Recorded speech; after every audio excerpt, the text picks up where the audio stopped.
काफ़ी दिनों से सोच रहे थे कार लेने के लिए, तभी मेरे भैया जी आ जाते हैं, मुझे बोलते हैं चलो टाटा में वहाँ पे कार देख के आते हैं। मैं अपने बड़े भाई के साथ आ जाता हूँ टाटा मोटर में, वहाँ पे मतलब कार देखने के लिए। मैं आप लोगों को बता दूँ, यहाँ पे आए या तो स्विफ्ट लेंगे या फिर टाइगोर लेंगे।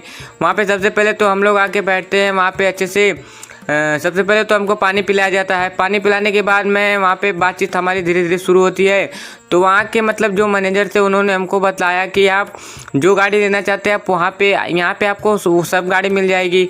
तो हम लोगों ने परचेज़ किया कि टाइगोर लेने, क्योंकि टाइगोर में ना ही पेट्रोल था ना ही डीजल था, सीएनजी गाड़ी थी, एकदम फर्स्ट क्लास चल रही थी। मैं आप लोगों को बता दूं, यहाँ पे शोरूम के अंदर काफ़ी सारी गाड़ियाँ थी, आप लोग देख ही सकते हो। यहाँ पे 2-4 इधर हैं और आगे भी मतलब दोनों साइड मतलब गाड़ियाँ एकदम भरी हुई थी।